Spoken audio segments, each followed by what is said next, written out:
Ladies and gentlemen. Ladies and gentlemen, you're watching GEEKCASTER, everything sci-fi, fantasy, and pop culture commentary. I'm Seven, we have Drew, and we have Corey, and we're here live.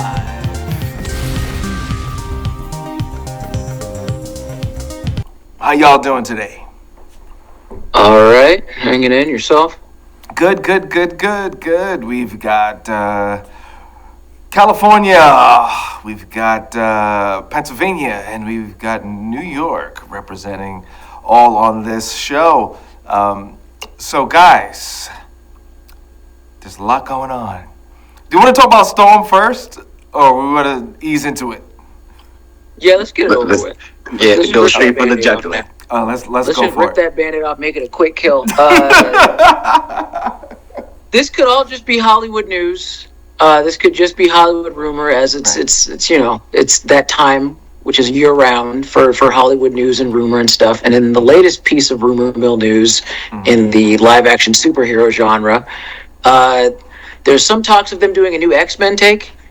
A different version of X-Men, and when it comes to casting, names are getting thrown around for certain characters. In this particular, today's news is Storm, who is rumored to, what's her name, you guys? I never remember. Cynthia Erivo. Yeah. The chick from Wicked, theater kid #1, is apparently in talks to take on the role of Storm.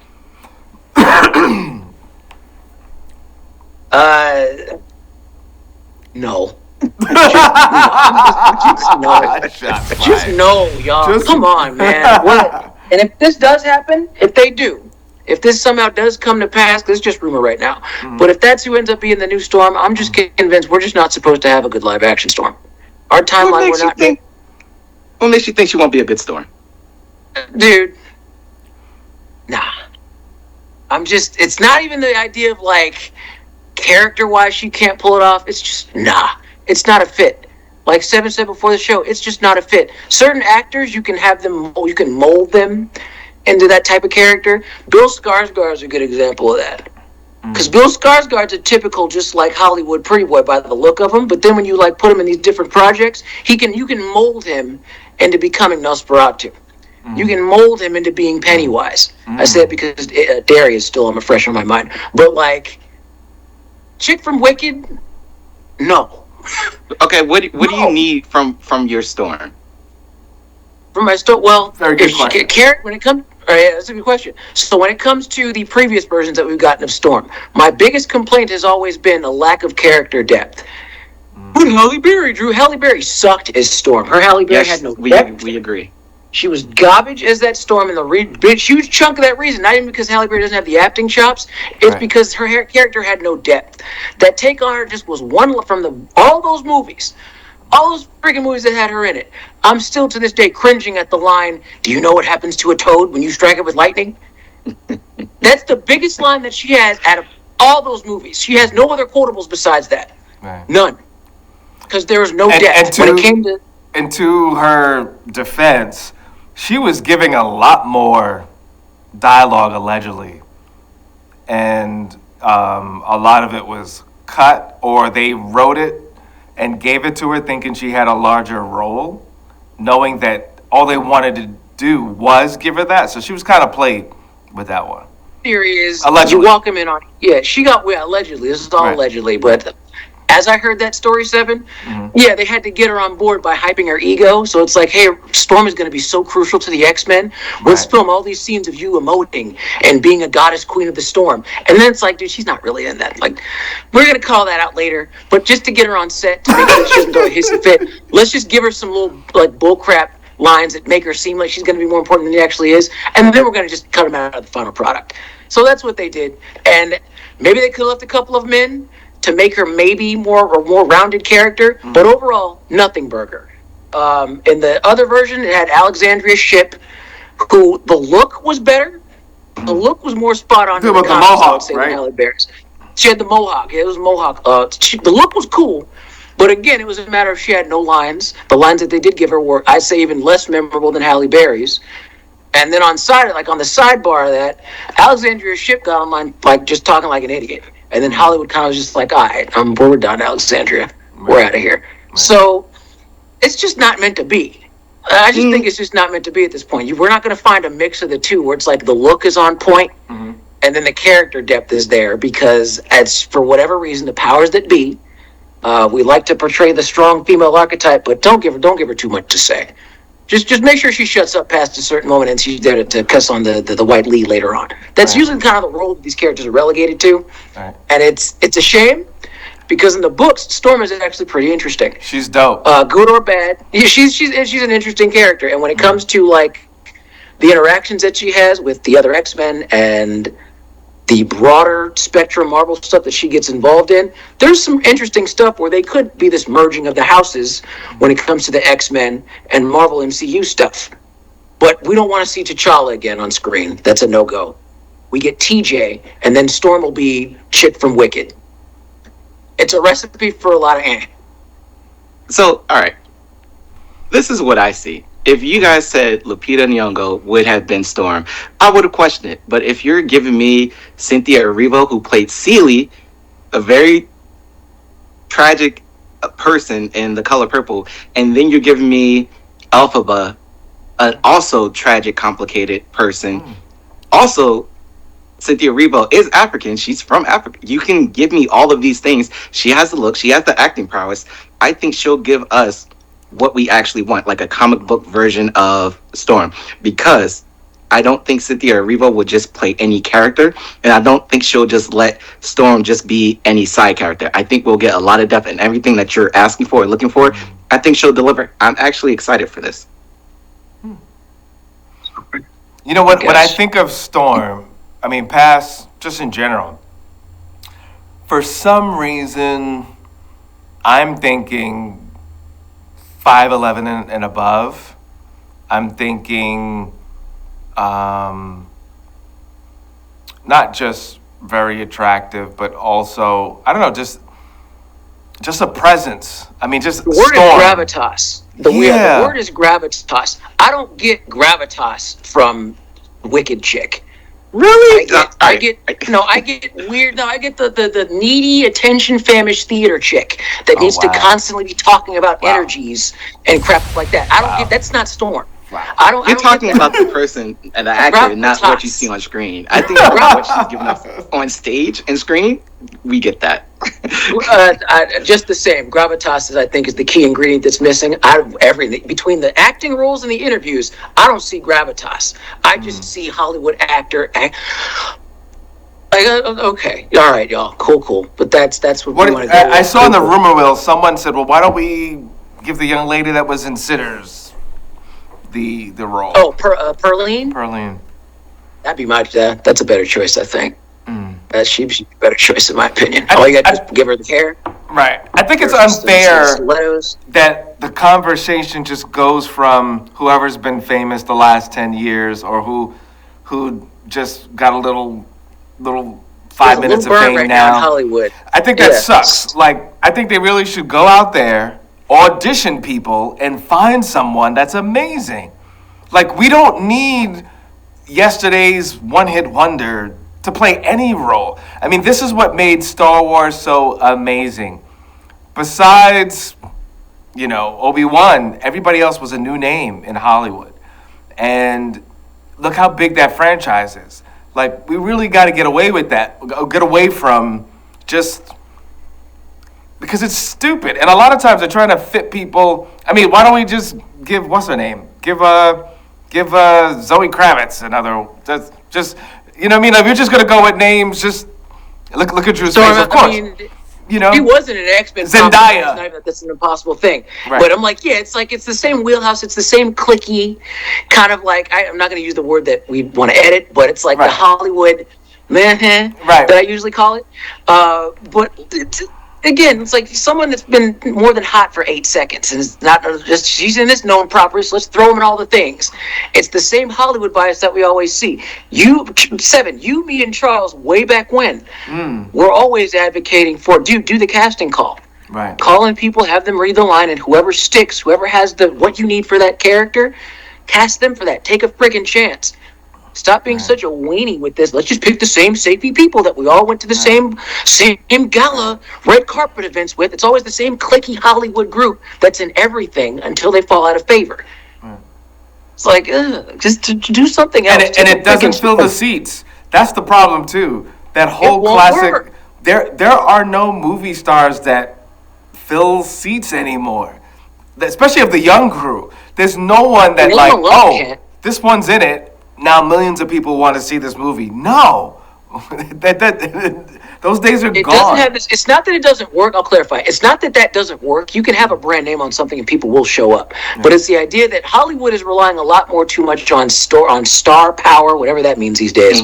Star power and name brand stuff. If a name is in it, people are supposed to show up. When they don't, we're getting whatever ism, whatever deflective term whatever hot buzzword we can throw in to just kind of assuage the fact that we didn't really care about this project. It's just we put a name in it. We didn't really care about the casting. It's just, remember that other thing that you saw Star-Lord in?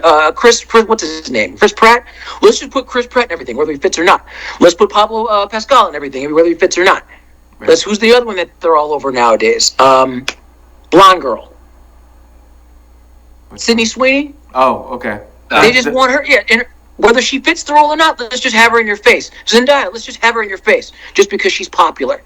It's the whole Populos rule, and I'm like, it's burnt, bro. It's burnt. I mean, the one exception I would give this Cynthia Erivo as Storm is because I want an African Storm. Cynthia Erivo is African, and I think she'll surprise you if you actually do the casting call and she kills the lines with the African vibe and the gravitas that you're asking for. I truly believe that'll happen.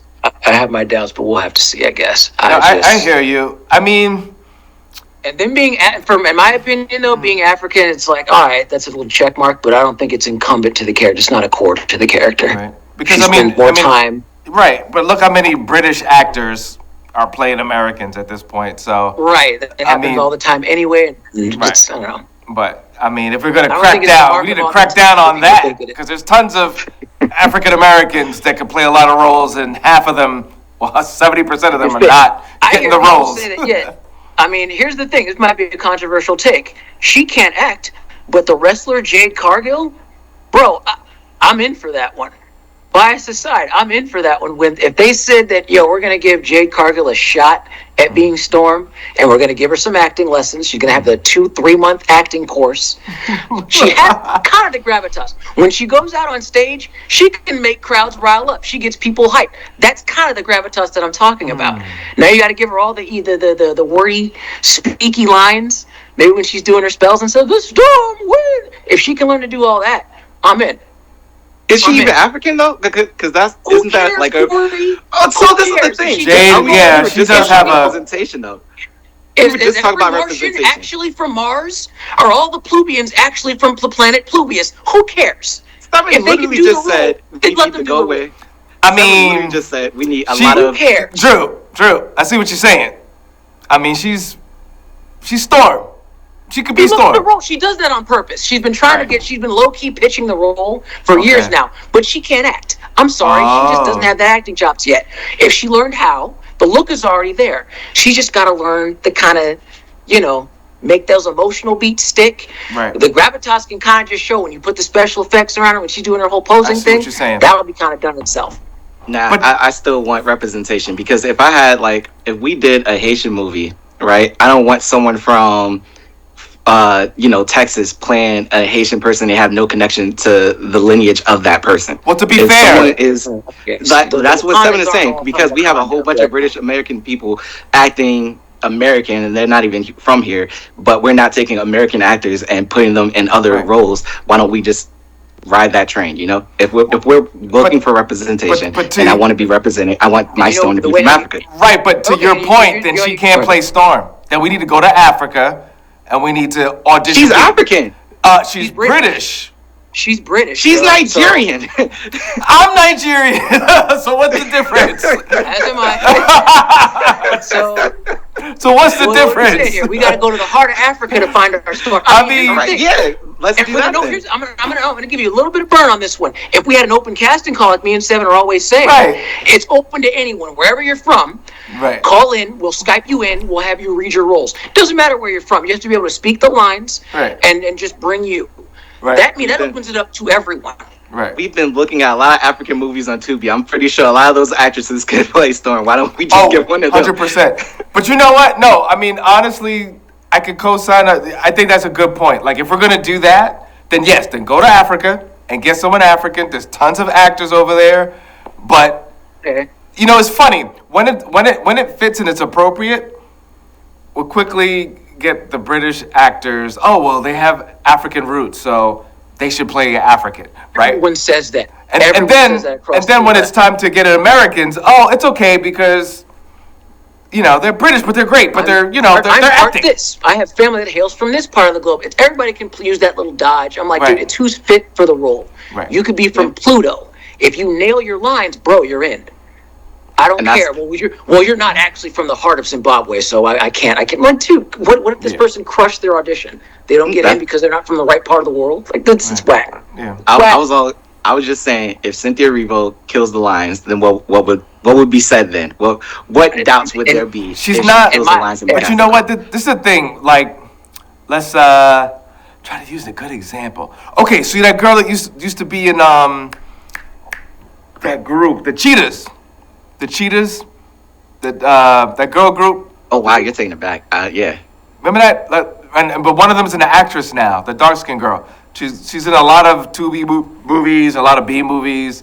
I think she was in. She played Little Kim in the Biggie movie. I don't know her name. If you could pull it up just for the. Ringing a bell for me. Yeah. Well, I'm just saying. For instance, she's a good actress, right? She's decent. I'm sure she could kill the lines on Storm. But she's not Storm. It is what it is. She's too little. She's too tiny. Storm is supposed to be... I mean, yeah, but here's the thing. You can always cheat and make people look bigger on screen. Exactly. So the height, I'm less... No, but I use her as an example because she's extreme. She is tiny. I hear you. You see what I'm saying? Everything else is there, but there's certain facts. Yes, certain elements have to kind of line up to find your right Storm. I don't think, well, she's hot right now.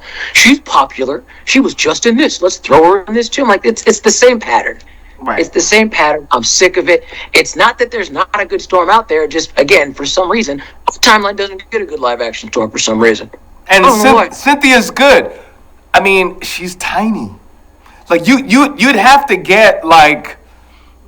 so many little people, like, and actually used to do that in Hollywood. So if the lead actor was 5'6", they would hire only people that were 5'2", just so on screen they could seem like they're larger. But they're bigger. You know, it's I think with casting you there's a certain percentage of yes, obviously you want people that can act. I hope so, right? But you want the look to be there too. You know what I mean? You have to find the right mix. I think the look would be there. If you take out the nails.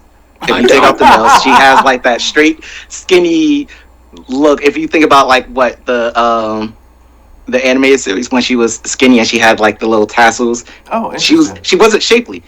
Cynthia Erivo is not shapely. She has that skinny look. I feel like we'll get that. I mean, this is also a bias of depending on the cartoons and the comic books and how close, you know, the vision, right? Because which version you want, right? My view of Storm is a very tall, shapely, exotic, powerful. I just have this image of this, sake of the phrase, Amazon looking amazing. I don't know, just when you walk in a room, you're like, boom, you know? And I don't think anyone 5'4" and below is good. It's like not the same. How tall is she? Isn't she 5'5", 5'6"? I don't know. She's about 5'5", somewhere around there, or shorter. But no, but it's interesting. Hey, anyone out there, GEEKCASTER.com, if you're checking out YouTube or Instagram, whatever, leave comments. What do you think? Who should be Storm? Cynthia's great. I'm gonna just end up on this. Yes, no heat to the actual actress. She does her thing. As a fan of the X-Men, okay. Right. as someone who's a longtime fan of the X-Men, and personally, Storm was one of my 3 all-time favorite X-Folk. Right. It was her, Gambit, and Beast were my top 3. What? I'm very possessive of those characters. Whenever they do things to them in properties, Right. I'm always paying close attention to what they're doing to Storm, Right. Gambit, and Beast. If you had watched X-Men 97, my heart was palpitating because they killed my boy. Spoiler. They killed one of my boys. They nerfed my girl. They nerfed my girl outright. And I'm like, what? I feel like this is a personal attack. I feel like and then after that, the third one was also getting attacked. I'm like, if y'all come for my last guy, I'm going to fight people. So I'm very protective of those 3 characters. I want them done well. I want Storm done well. Respect. I don't want just, here's this Hollywood take, this one time that we did in the 2025s, the 2020s, where, remember the chick from Wicked? We just threw her in an X-Men property and just had her just do her for a couple minutes on screen, and then it was off to the next thing. I'm like, I don't want that. I'm kind of over that. And I get it. That Wicked was a huge hit. I get it. And that's it. Well, this was huge. And I'm sure the agents are like, she's hot right now. You need to get her. I get it. I get it. I get it. She's not right. It's not even her though. If you look at the director John M. Chu, whatever he touches, he makes into solid works. But besides that, well, there's more rumors. Someone said Keke Palmer. Someone else. I can't see Keke Palmer. I don't see her doing that role. And I think that's the funny thing too. There are not that many. I'm trying to look here. There are not that many young black actresses really getting the opportunity to really shine. Young is relative. I'd say Storm, a good Storm, ranges anywhere from, I'd say, mid-20s to like mid-30s. Depending on the actor, because some folks can pull it off and be in their 40s. I don't think that's quite the role for her, but... No, actually, no. You got a wider spectrum than you think. You're right, Drew. As far as the comics, yeah, I would beg to differ. I would say Storm has to be between her 30s and 40s. She can't be too young. She's always been this mystical, kind of like mature, you know what I mean? Maybe 30. You know what I mean? Well, no, her character, even when the early comics, she's like in her early 20s. She's always kind of, this the more stoic element of her. Mm-hmm. She's just kind of like more, that could be someone in their mid-20s. To me, she looks timeless, right? Because she could be whatever age, but to me, she's like the female rating. You don't know how old she is. You just know she has a lot of power, and she comes with a lot of presence. You know what would be dope? If they did go with an older Storm, I really like Regina King as far as the actress. She brings it. She really brings it. And I don't know if you saw, what was the one she did where, what was it? It was, is it Frank Miller's property with superheroes? What, Sin City? That wasn't Regina King. That was Rosario Dawson. But Regina did do. Let me look up her IMDb because she did do a series that was really, really good. The Watchmen. She was in The Watchmen. Oh, she did really, really good in The Watchmen. She's not Storm. She was cool in The Watchmen. I don't see her as Storm. But if you could, if you had to push it and make it work, and you just want a name, she could make it her own. Like she's talented enough to be like, all right, this might not have been my pick, but she'll. It depends really on what story you're going for. If you're going with like an older X-Men, right? I can't even say maybe, right? Because all I'm going to see I'm going to see Regina King, and then all I'm going to hear are Huey and Riley Freeman. Yeah, exactly. So that completely. But you know what? You don't feel that with The Watchmen. Have you seen it? Yeah, I have it.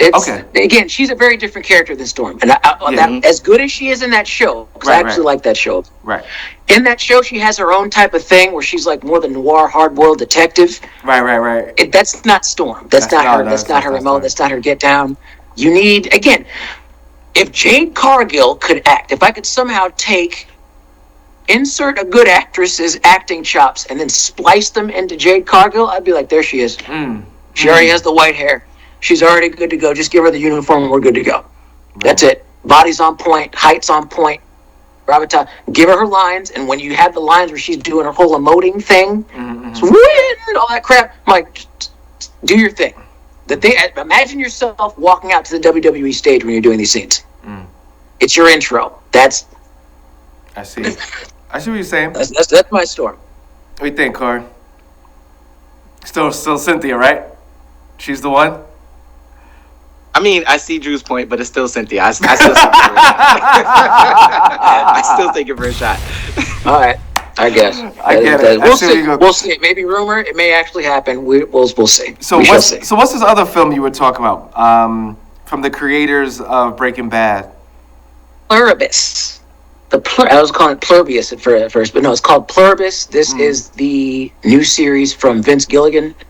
He is the goated writer, creator of epics like Breaking Bad, and for some, Better Call Saul. Better Call Saul for me is I can't really rock with the show that's all Saul Goodman. I didn't really like his character that much, but just the same, Breaking Bad goes down as one of just, for me, in my opinion, one of the greatest shows ever made. One of the greatest anything's ever made in way of like fiction. So when they said, "Yo, this is the new joint and it's sci-fi," I was like, "I'm in." Oh, first episode. Okay. Yeah. The basic premise. I'm gonna try really hard not to spoil anything, but the basic premise of this is, there's a writer. Writer's living her life, doing her thing. She's disquiet. She's like discontent, I guess you could say. Or what's her name? Carol. Carol is discontent. She's popular. She has a winning series, but she's kind of just discontent with her life. She has a girlfriend who also works with her. They keep it secret, but the idea is that as they're going about basically a book tour, there is a series of planes that fly over, and you learn earlier. I'm trying to like skim over certain things.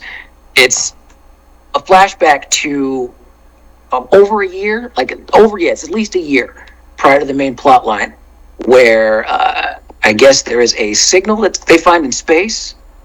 Some like astrology people find some stuff in space, and it's like a RNA sequence that they're able to decipher from it.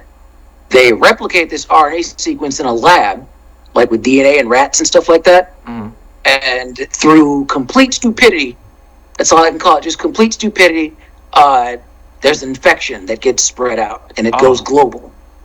And when our character looks up and sees the planes, these are planes of people that have been taken over in what's this hive mind, and they're actively spreading what is the virus that is taking over everyone. And the process is you fall over, you start seizing up, you start shaking, you effectively die for a few moments, I guess, and then you come back. And you're jacked in. You're like of one mind with everyone else. And this happens all around Carol in a matter of like one night. And we learn that this is everywhere. And she is one of 12 other people who have not been infected by this global hive mind virus that's been replicated in a lab. And the hive mind is aware of her. They're aware of the others. They're very compliant. They're very like agreeable, at least on the surface. But just with how they establish themselves, how they spread themselves around, that there's something weird going on. When you've got, like, people who walk up to you and randomly try to kiss you to pass on the virus and make you one of them. I love how Drew says that sounds like a he tells you everything. I'm giving you what I can. This is basic plot stuff. I need to, in order for you to understand the story, I gotta give these points to you. It's not spoiler-ish. It's in there, but it's not like key stuff that's gonna mess anything up for you. But that sounds like an episode of sounds like something I've already seen. Twilight Zone or Invasion of the Body Snatchers. Right. Is kind of what they even mention that in the show. It's like there's like an Invasion of Body Snatchers angle to it. Okay. And Carol is one of 12 people who are left on Earth. And while the aliens are very cordial, they're very compliant, they're very polite. Their end game is basically it's like, yo, we're gonna work with you until we find out how to make you one of us. So there's like a ticking clock element with Carol who wants to undo it. But that's the basics. Those are the basics of the show. And the 12 others, or the 11 others, I guess, who are also caught in a situation with her and their varying motives. Very interesting. I'm 4 episodes in, and I'm very curious to see where it goes.